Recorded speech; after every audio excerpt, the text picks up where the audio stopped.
narcotraficante más poderoso de la historia, construyó un imperio de 170 mansiones fortificadas a lo largo de Colombia. Con ingresos de 60 millones de dólares diarios, transformó propiedades en fortalezas que funcionaban como cajas fuertes vivientes, escondiendo una fortuna que alcanzaba los 30.000 millones de dólares. Hoy, estas mansiones abandonadas guardan los últimos secretos de su imperio. Paredes con doble fondo que alguna vez ocultaron millones. Túneles secretos que facilitaban escapes imposibles. Y sistemas de seguridad que rivalizaban con instalaciones militares. Cada propiedad cuenta una historia diferente del hombre que construyó el cártel más grande del mundo y terminó controlando el 80% del mercado global de cocaína. 15 toneladas de cocaína traficadas cada día, traducidas a un imperio en más de 30.000 millones de dólares. Estas cifras no son invento de Hollywood ni exageraciones mediáticas. Son los números reales que convirtieron a Pablo Escobar Gaviria en el sexto hombre más rico del mundo.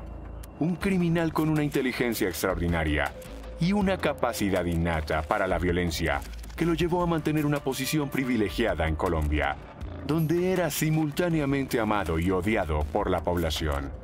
Pero con tanto dinero en efectivo y sin poder usar bancos convencionales, Escobar enfrentaba un problema logístico monumental. ¿Cómo almacenar y proteger una fortuna que crecía más rápido de lo que podía gastarla? La solución fue la creación de un imperio inmobiliario de 170 mansiones, estratégicamente distribuidas por toda Colombia. Estas no eran simples casas de lujo. Eran fortalezas diseñadas específicamente para ocultar millones en efectivo y servir como puntos de control para sus operaciones. La revista Forbes reconoció este imperio en 1987, catalogando a Escobar como uno de los hombres más ricos del planeta. Su fortuna en propiedades superaba los 3.000 millones de dólares, una fracción del valor total de sus activos. Cada mansión funcionaba como una pieza en un elaborado sistema de casas seguras, donde el dinero y las operaciones del cártel podían moverse constantemente, manteniéndose siempre un paso adelante de las autoridades, gracias a una extensa red de corrupción, que incluía agentes policiales y altos mandos. La arquitectura de estas propiedades revelaba su verdadero propósito. Los muros se construían sistemáticamente con doble fondo, espacios huecos diseñados específicamente para almacenar millones en efectivo. Cada propiedad contaba con modificaciones únicas, helipuertos equipados con sensores especiales que solo permitían el aterrizaje de aeronaves autorizadas, túneles de escape estratégicamente ubicados y sistemas de comunicación que permitían mantener el control de las operaciones desde cualquier punto. La logística detrás de este imperio criminal era igual de impresionante. Un sistema de túneles interconectaba diferentes áreas de las propiedades, permitiendo movimientos discretos y rutas de escape rápidas. En La Manuela, por ejemplo, un túnel conectaba directamente la casa principal con un helipuerto oculto, una casa de escape que podía activarse en minutos. Cada propiedad estaba fuertemente resguardada y equipada con todo lo necesario para que sus huéspedes estuvieran seguros y cómodos. El método para guardar el dinero era meticuloso pero no infalible. El hermano de Escobar reveló que envolvían el efectivo en plástico antes de esconderlo en las paredes o enterrarlo en los terrenos. Sin embargo, este sistema tenía sus fallas. Se estima que perdieron más de 2.000 millones de dólares por deterioro, humedad y, sorprendentemente, por ratones que se comían los billetes. La cantidad de dinero era tan inmensa que estas pérdidas, aunque significativas, eran consideradas como un costo aceptable de operación. El imperio comenzó a desmoronarse cuando el gobierno colombiano, apoyado por inteligencia estadounidense, inició las incautaciones masivas. Propiedades valoradas en millones fueron confiscadas una tras otra. Algunas, como la hacienda Nápoles, se transformaron en parques temáticos. Otras, como el edificio Mónaco, fueron demolidas en un intento por borrar el legado de violencia que representaban. La mayoría de estas propiedades fueron adquiridas por Escobar bajo nombres falsos o simplemente tomadas por la fuerza, aprovechando el inmenso poder que ejercía en el territorio colombiano. Mientras algunas mansiones fueron demolidas y otras convertidas en atracciones turísticas, hay quienes aseguran que los verdaderos secretos de estas propiedades aún permanecen enterrados en sus cimientos. De todas las propiedades de Pablo Escobar, la hacienda Nápoles fue sin duda la más emblemática. Ubicada en Puerto Triunfo, Antioquia, esta propiedad de 3.000 hectáreas se convirtió en el símbolo máximo de su poder y extravagancia. La construcción de este imperio dentro de Colombia tomó 3 años y una inversión de $57 millones. Una cantidad que para Escobar representaba menos de un mes de ingresos. La propiedad era una demostración descarada de opulencia. La casa principal, de estilo colonial, estaba rodeada por 6 piscinas estratégicamente distribuidas por el terreno.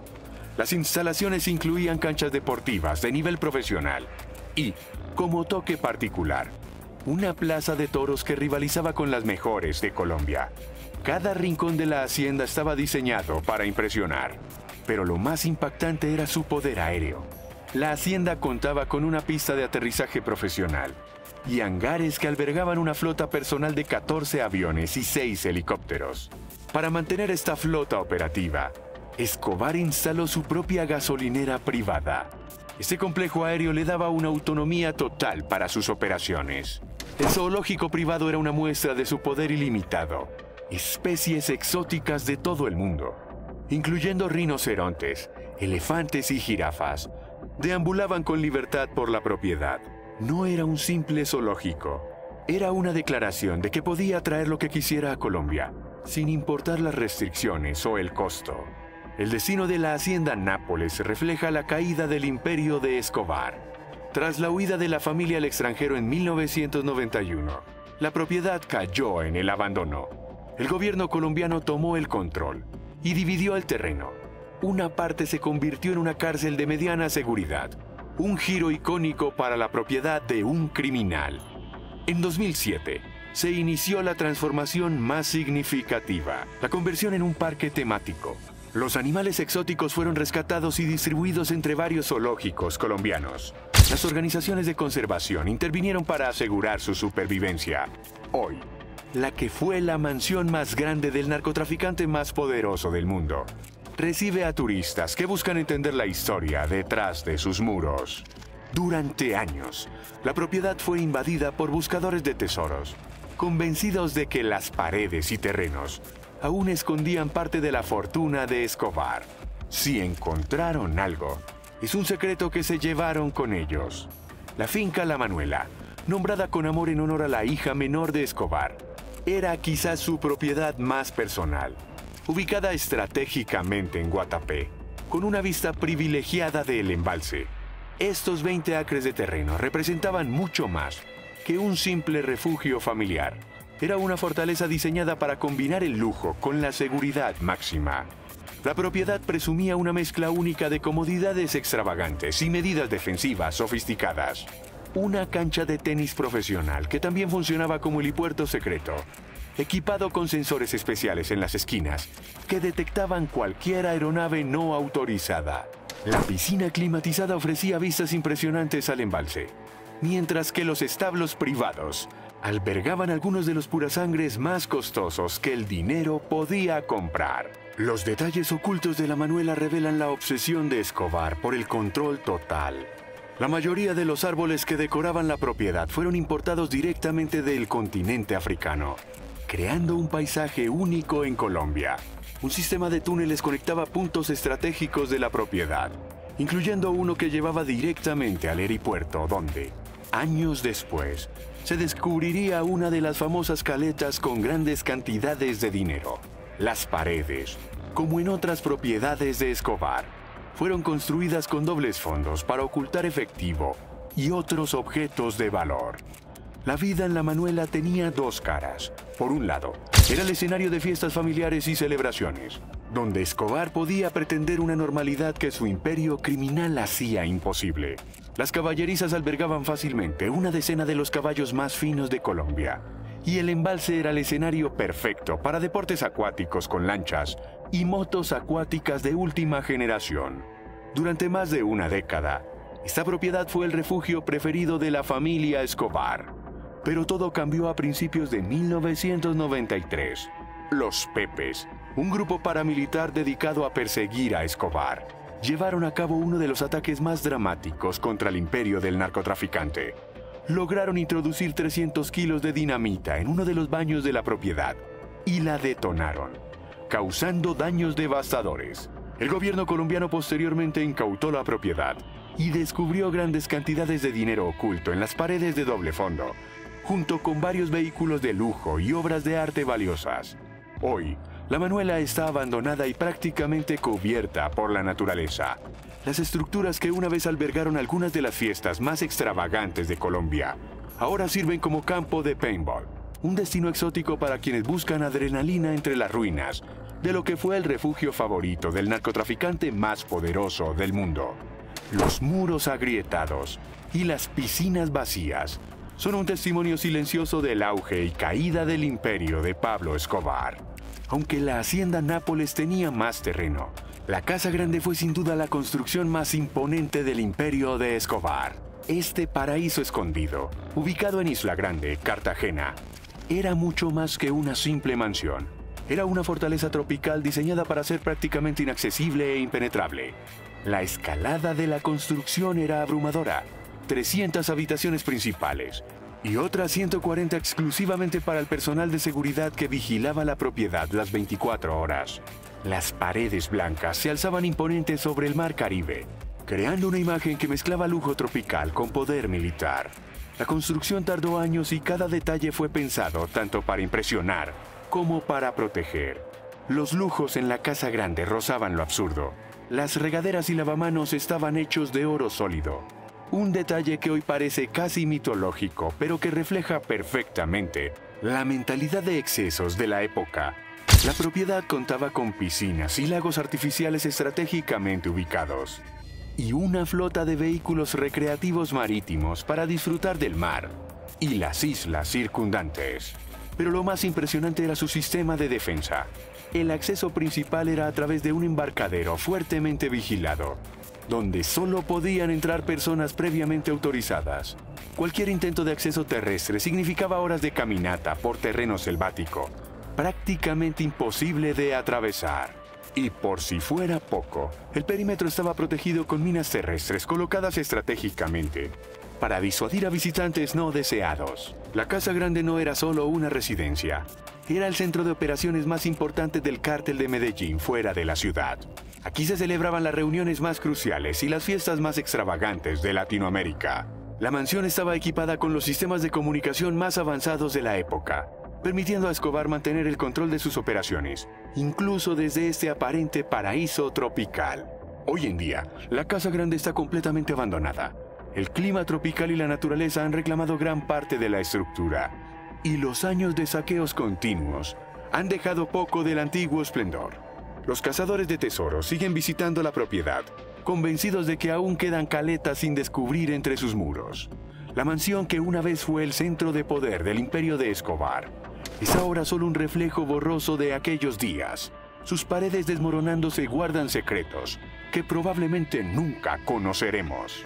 Lo que queda de la Casa Grande es un recordatorio silencioso de una época donde el poder del narcotráfico transformó mansiones paradisíacas en fortalezas y donde el lujo externo servía como fachada para operaciones criminales de escala internacional. Sus ruinas, perdidas entre la vegetación tropical, son ahora más famosas por las historias de tesoros escondidos que por su antigua gloria. A diferencia de sus extravagantes mansiones rurales, el edificio Mónaco representaba el lado más discreto de Pablo Escobar. Este complejo de 6 pisos, ubicado en pleno centro de Medellín, era, a primera vista, un edificio de apartamentos de lujo más, pero detrás de su fachada modesta, funcionaba como uno de los centros de operaciones más importantes del cártel. El penthouse era el refugio urbano preferido de Escobar.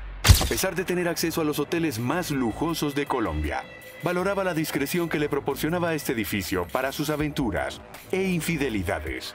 Desde aquí, podía dirigir su imperio criminal mientras mantenía una apariencia de normalidad. Pero todo cambió dramáticamente en 1988. El Cártel de Cali, en un audaz movimiento, logró colocar 362 kilogramos de dinamita en un auto en el estacionamiento del edificio. El testimonio de la familia sobre el atentado es escalofriante. La explosión afectó gravemente los pisos inferiores del edificio, Pero el daño más significativo lo sufrió la familia Escobar. Manuela, de apenas 4 años, perdió la audición en uno de sus oídos a causa del atentado.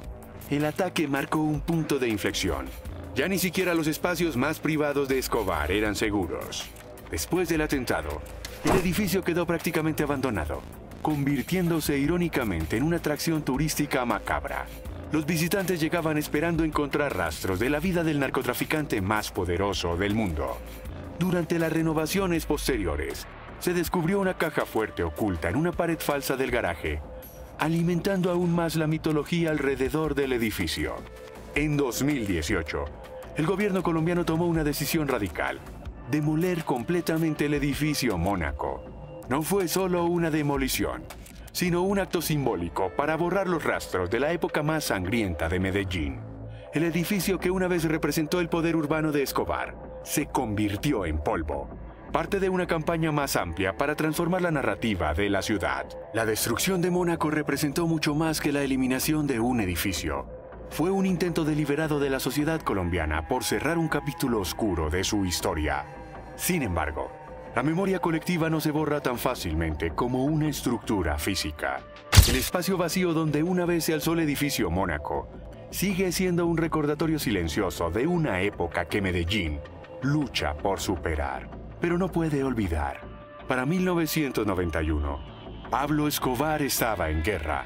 Por un lado, el cártel de Cali buscaba su destrucción.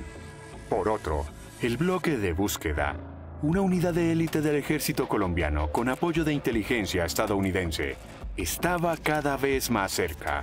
Fue entonces cuando Escobar logró el trato más increíble en la historia del crimen organizado. En una movida sin precedentes, Escobar negoció directamente con el presidente César Gaviria. El acuerdo era simple pero asombroso. Se declararía culpable de cargos menores. Todos los cargos por narcotráfico y asesinato serían borrados. Y sería recluido en una prisión de mínima seguridad. Lo que no mencionaron los periódicos fue el detalle más importante. La prisión sería construida por el mismo Escobar. Así nació la Catedral, a 50 kilómetros de Medellín. Su ubicación no fue casualidad. Construida en una ladera empinada y constantemente cubierta por niebla, era prácticamente imposible atacarla por aire o tierra. El acceso vehicular era extremadamente difícil, convirtiendo la prisión en una fortaleza natural. Los lujos de la catedral redefinieron el concepto de prisión. Tenía cancha de fútbol profesional donde recibía visitas de estrellas del deporte como René Higuita. Un casino y un spa completaban las instalaciones de lo que más parecía un resort que una cárcel. Los guardias y personal de seguridad fueron seleccionados personalmente por Escobar, asegurando su control total sobre las instalaciones. Desde la catedral, Escobar seguía manejando sus operaciones con total libertad. Traía equipos necesarios para comunicarse efectivamente con todos sus socios y mantener el control completo de sus actividades. Las fiestas eran legendarias. Cientos de invitados disfrutaban de las distracciones que ofrecía esta prisión de lujo. Pero detrás de la fachada de lujo, se escondía una realidad más oscura. Un tiempo después, se revelaron hechos de tortura y asesinatos. Se rumoraba que Escobar había ejecutado a 4 de sus lugartenientes, que intentaron robarle dinero, pensando ingenuamente que su encarcelamiento lo había dejado vulnerable. La realidad era que desde la catedral, Escobar mantenía un control tan férreo como siempre. Cuando estos hechos se hicieron públicos, el presidente ordenó trasladar a Escobar a una prisión de máxima seguridad. Pero cuando las fuerzas especiales llegaron, Escobar ya había escapado. Su fuga marcó el comienzo del fin. Aproximadamente un año después, Escobar fue abatido. La catedral tuvo un final inesperado. En 2007, el complejo fue transformado en un monasterio y asilo de ancianos. Aunque los cazadores de tesoros destruyeron gran parte de las instalaciones, buscando caletas, las áreas principales fueron recuperadas por monjes benedictinos. Hoy, el lugar que alguna vez albergó a uno de los criminales más peligrosos del mundo, sirve como refugio para docenas de ancianos. Un giro icónico del destino que parece querer redimir la oscura historia de sus muros. Entre todas las propiedades de Pablo Escobar, la mansión de Miami tiene una historia particularmente intrigante. Vendida por $9.700.000, Esta propiedad aparentemente modesta para los estándares de Escobar guardaría algunos de los secretos más oscuros del cártel en territorio estadounidense. La casa, aunque era una de las mansiones más pequeñas en el área, contaba con 4 habitaciones principales. Un detalle revelador era el cuarto en el segundo piso con un papel tapiz infantil en las paredes. El dormitorio que habría pertenecido a los hijos de Escobar, lo que parecía una residencia familiar normal, escondía una realidad mucho más compleja. Durante una renovación, los contratistas hicieron un descubrimiento impactante. Una pared falsa en el garaje ocultaba una caja fuerte gigante. Este hallazgo confirmó la sospecha sobre el verdadero propósito de la propiedad. La casa no era solo una residencia, era un centro de operaciones estratégicamente ubicado en territorio estadounidense. Los testimonios de la época revelan la intensidad de las actividades que ocurrían allí. Un ex narcotraficante colombiano confirmó que en 1981 se llevaron a cabo reuniones cruciales en esta propiedad. Una de las decisiones más significativas tomadas entre esas paredes fue el destino de Griselda Blanco, con quien estaba exponiendo demasiado el nombre de Colombia. Con sus operaciones, la búsqueda de tesoros ocultos en la propiedad ha sido incesante. Desde su incautación, la mansión ha sido objeto de ladrones y cazafortunas, que han roto las paredes y excavado el terreno buscando caletas, como confesó un conocedor del mundo criminal. Cuando uno está en ese mundo, siempre tiene sus cajas fuertes. Yo las tenía. La transformación de la propiedad refleja los intentos de borrar su oscuro pasado. Originalmente de color beige, fue pintada de rosa, un color que irónicamente la hizo más memorable, ganándose el apodo de la Casa Rosada. Una sesión fotográfica para la revista Life en la piscina la convirtió en un símbolo de la época dorada del narcotráfico en Miami. Los vecinos reportaban actividades extrañas. Botes que llegaban constantemente sin identificación clara, con marcas que no estaban en ningún idioma. Eran dibujos artísticos. Estos testimonios sugieren que la casa seguía siendo un punto activo en las operaciones del cártel, incluso después de que Escobar dejara de visitarla personalmente. Hoy, la propiedad ha sido completamente transformada por sus nuevos dueños, quienes intentan distanciarse de su infame historia. Sin embargo, las historias sobre tesoros escondidos persisten. Como dijo uno de los antiguos propietarios, el hermano de Pablo Escobar reveló que más de $2.000 millones fueron escondidos en los alrededores de las fincas. El sistema era metódico. Envolvían el dinero en plástico y lo ocultaban en paredes de doble fondo, o lo enterraban en puntos estratégicos. Esta red de caletas se convirtió en una leyenda que sigue atrayendo a buscadores de tesoros hasta hoy. La búsqueda de estas fortunas ocultas se ha convertido en una industria por sí misma. Grupos organizados recorren las antiguas propiedades con tecnología moderna y métodos cada vez más sofisticados. En La Manuela, por ejemplo, la piscina se ha convertido en un foco de atención. Muchos aseguran que en su centro yace una caleta sin descubrir. Los muros dobles, característicos de todas sus propiedades, siguen siendo explorados sistemáticamente. Pero no todo el mundo puede buscar libremente. Algunas propiedades siguen bajo vigilancia constante. En la finca La Manuela, los locales advierten sobre personas que aún custodian la propiedad, protegiendo posibles caletas sin descubrir. Como testimonio de estos peligros, los exploradores frecuentemente se encuentran con señales de propiedad privada y perros bravos, advertencias que no son tomadas a la ligera. Los descubrimientos documentados alimentan la fiebre del tesoro. En el helipuerto de La Manuela, se confirmó el hallazgo de una caleta significativa bajo la estructura. Las renovaciones de la Casa Rosada en Miami revelaron una caja fuerte gigante, detrás de una pared falsa en el garaje. Cada demolición de una propiedad de Escobar trae nuevos hallazgos, desde compartimentos secretos hasta túneles previamente desconocidos. La magnitud de lo que queda por descubrir es asombrosa. El propio Escobar ganaba $60 millones diarios. Y gran parte de ese dinero fue escondido en sus propiedades. Algunos trabajadores de construcción original han revelado que las casas fueron diseñadas específicamente con espacios ocultos. Las paredes dobles no eran excepciones, eran una regla. Los testimonios de testigos siguen emergiendo. Un exmiembro del cártel confesó: cuando uno está en ese mundo, siempre tiene sus cajas fuertes. Otros aseguran que algunas propiedades fueron construidas literalmente sobre dinero. Cimientos rellenos de efectivo y joyas. Las demoliciones continúan revelando secretos. Durante la destrucción del edificio Mónaco, cada pared derribada era una posible puerta a un nuevo descubrimiento. En la catedral, incluso los monjes que ahora ocupan el lugar ocasionalmente, encuentran rastros del pasado oculto de la estructura. La búsqueda en las caletas de Escobar se ha convertido en parte del folclore colombiano. Cada propiedad tiene sus propias historias y leyendas, alimentadas por descubrimientos ocasionales que prueban que no todo es mito. Mientras algunas fortunas han sido recuperadas, la creencia persiste en que la mayor parte del tesoro de Escobar sigue ahí afuera, escondido en paredes que aún no han sido derribadas o enterrado en terrenos que aún no han sido explorados. Lo que comenzó como un sistema práctico para ocultar ganancias ilegales se ha convertido en una búsqueda interminable que continúa atrayendo a aventureros y cazafortunas. Cada nueva generación de buscadores trae nuevas técnicas y tecnologías, pero las propiedades de Escobar guardan celosamente sus últimos secretos, perpetuando el misterio de una fortuna que parece haberse desvanecido entre cemento y selva.